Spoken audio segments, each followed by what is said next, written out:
And this car right here is a 1970 Dodge Challenger RT Hemi car, orange, with a tan interior.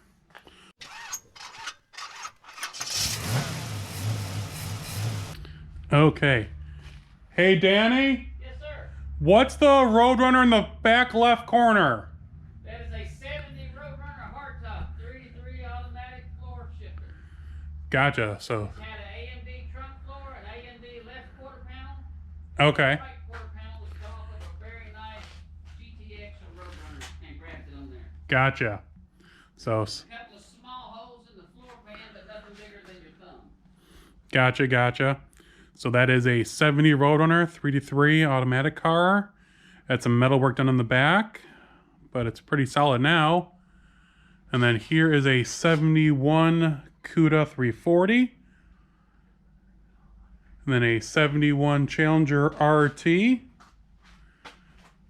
that I covet, but not my time. Got other stuff to worry about. And then there's a few pictures of stuff.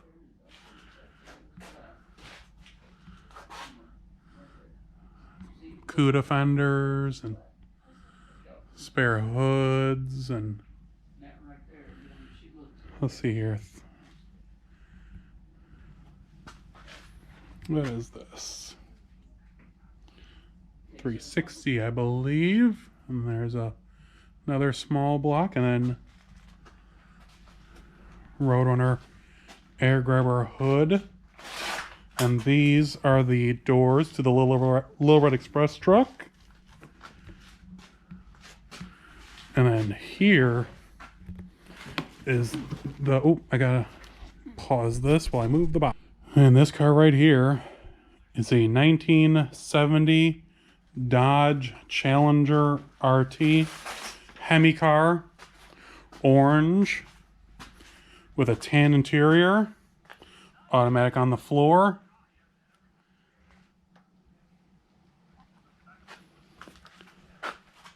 Oh, there's the CUDA fender. What you got there?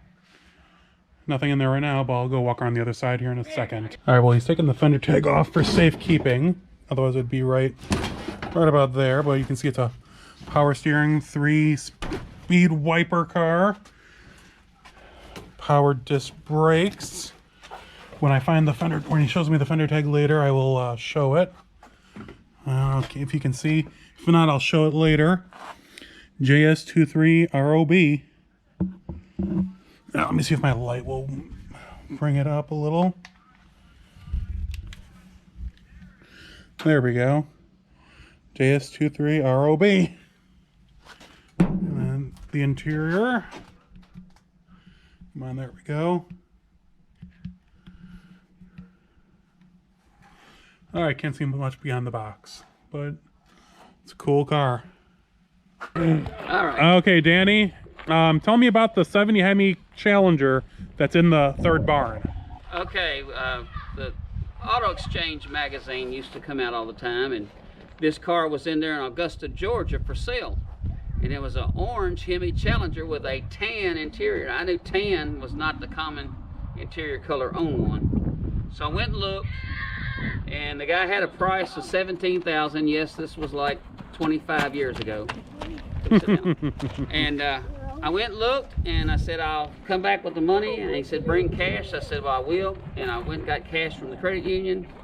And I went back, and he changed the hood, the fenders, and the grill to junky pieces. Oh, but that's terrible. I wanted the car so bad, I paid him and didn't say anything and just left and smiled all the way home, knowing that I got a vitamin C orange 70 Hemi Challenger with tan interior that I'd never seen before. 66,000 original miles on it. No motor, no back seat, but it had the front bucket seats. And it didn't have the stripe on the side that it showed on the fender tag it should have had, so it had another paint job. Okay. But anyway, I brought it home, and a friend of mine, Bill Maverick Golden, said, you need a Hemi motor for that car, so I bought one from him. He built me one that's on the engine stand that goes with that car. Oh, okay. And when was it? So you said about 10, 15 years ago? Yeah, about 15 to 20 years ago. Maybe 20 on the onset at the most. But anyway, the fact that it was in Auto Exchange, and I saw it for that price, and I said, well, it's not got a motor, but I can't afford a one for the price put together, about 60 to 80 grand back then even, so for a good one. So I went on and bought it, and I've been happy with it ever since. It's been in a garage ever since I've owned it, so it's out of the weather. Wow, that's amazing, sir. Thank you. Okay, here's the Hemi Challenger, and Hemi Time. That's funny. It's a Shelby plate. And then here is that 426 Hemi that Bill Maverick built for the car. So like I think a 66 block. And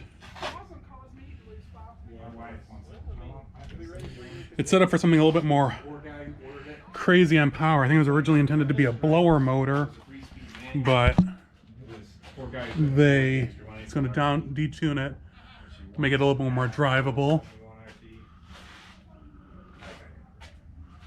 Crazy. Here's the fender tag for the Hemi Challenger.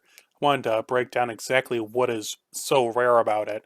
So I went through and broke down every row of the tag. That way everyone knew exactly what this car came with originally, other than a few items that obviously are only on the build sheet, which we haven't found yet. But this gives you an idea. It's a Hemi automatic, Hemi Orange top, non-shaker hood car, automatic on the floor with a tan interior. So it's Hemi Orange with a tan interior, which is really, really neat.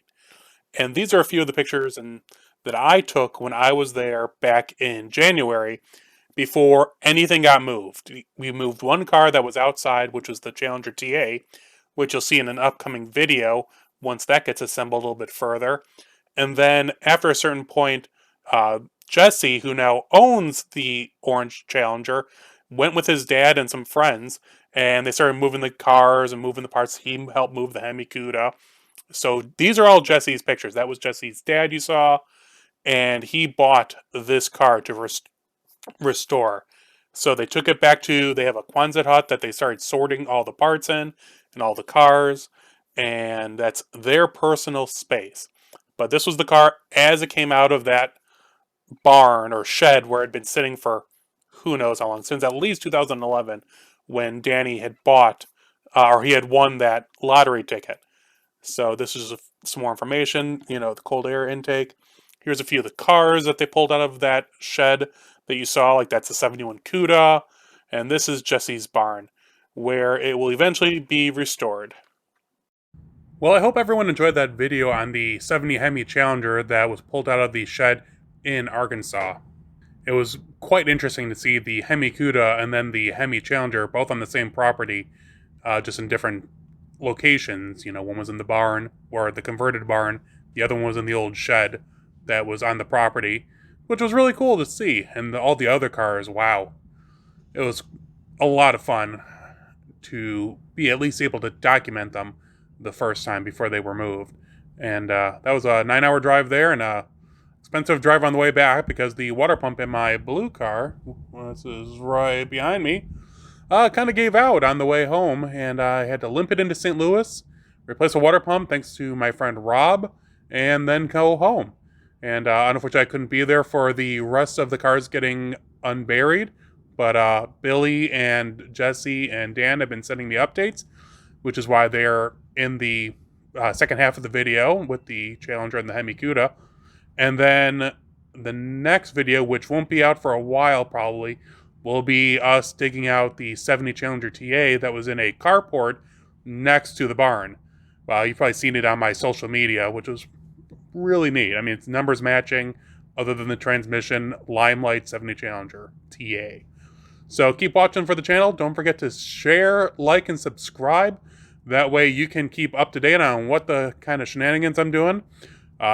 It's 50 degrees here in Chicago right now, and we're coming into spring. So I'll be doing a lot more stuff here in the near future. So keep watching, and I'll hopefully see you guys out there. Stay safe until then.